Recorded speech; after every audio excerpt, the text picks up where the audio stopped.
Today I'm doing a silhouette sunset lighthouse inspired by my Zoom art call with Amber. We are going to sketch it out first with a pencil. You can draw it on a separate paper and transfer it if you prefer. We're just doing a very simple, straightforward design. I will link up another tutorial where I did the lighthouse in the daytime, and we just want the basic shape and the outline and doing a little sort of rocky area at the bottom and then the horizon line. Keep it simple and just make sure that it's a basic shape, and after that we're going to fill it in with watercolor.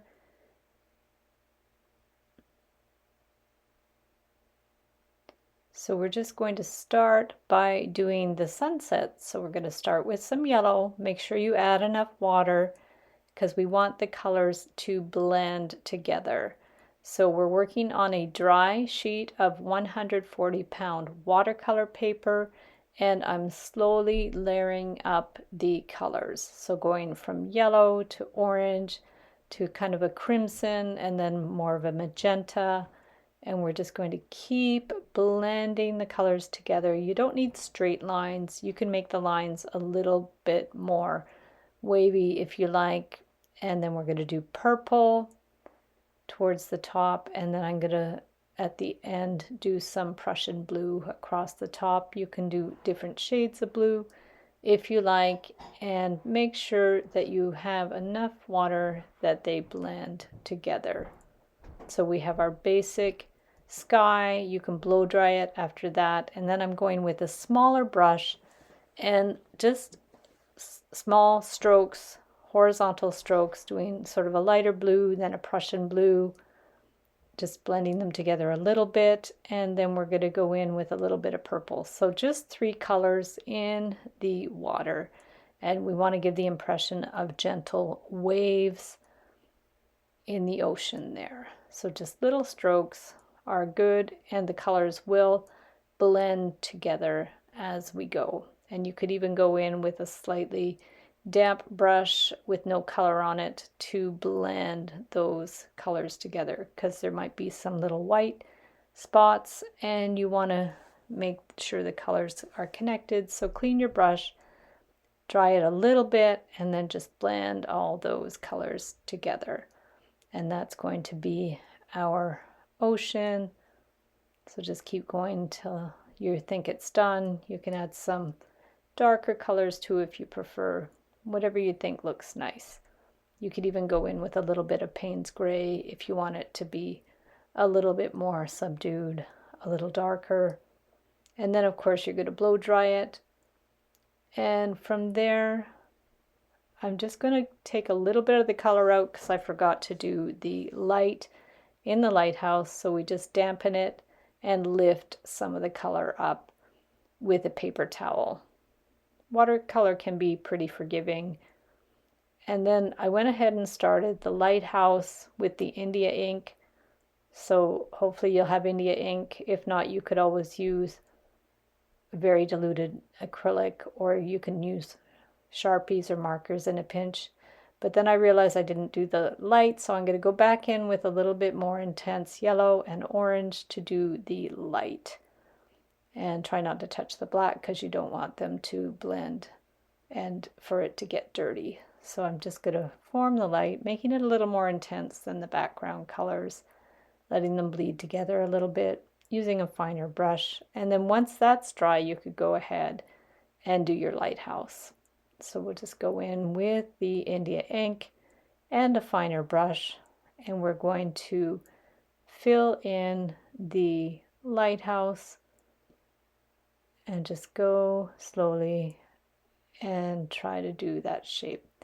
If you have trouble, if your hand's not super steady, you can always outline it with a marker and fill in the larger areas with the Indian ink. My hand's not super steady, so it might be a little bit jiggly, but I just did my best with it. And make sure you have good quality brushes. You want some nice fine brushes and some thicker brushes to have a little bit of variety. So I'm trying to do the curve of the edges to make sure it looks a little bit more three-dimensional. When you do a little bit of a curve, it gives that impression of three-dimensionality.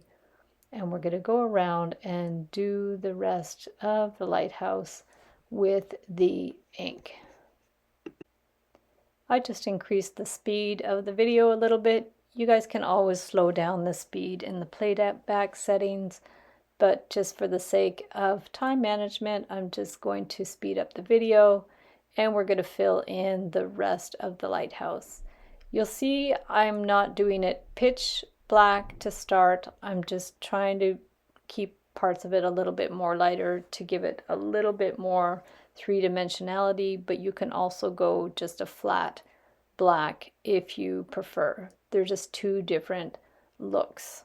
So keep going, filling in all those areas, and then you can use a really fine brush to do the railings. That also you can do with a Sharpie if you prefer. If you have more control with a marker, that's not a problem at all. And we'll just keep going and filling it in. Now we're doing the rocky area. So just fill it in as you want. Bring it right down. Use a wider brush if you want to fill in the rocks, and just keep going with it. And you can lift color too if you want it to look a little bit more three-dimensional.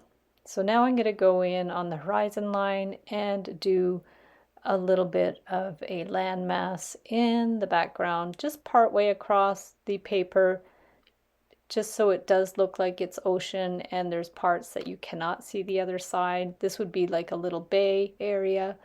So now we're going to do the tree line. Get a very fine brush and do little kind of jogs with your paintbrush to give the impression of trees. So just try to keep the line uneven, have some little bits sticking up so they look like taller trees, and just go in and keep going until you're happy with the way that it looks. So now we're going to do some birds, just little simple V birds. Just going to do a few of them. So just down and up. You start by putting not too much pressure on the brush, and then put a little more pressure, and then lift off the pressure again. So very, very simple. Try to do them in slightly different positions just to give them a little bit of variety. And then we're going to go in and do some plants above the rocks. So just take your brush and pull it up, and then that way it looks like little wispy plants. So just start at the bottom, bring your brush up, and do as many as you want. So these are going to be like little silhouettes of the plants, and then just little bits of flower at the top, whatever kind of plants that you want. Just go ahead and keep going with those until you're happy with the amount that you have. So you can put a few more little grasses on top of the rocks as you wish. Put as much detail as you want. And that was how it looked when it was finished. And then I decided to darken it up a little bit more to make it like a silhouette. And then I made the bottom part even wider to make it look a little more realistic.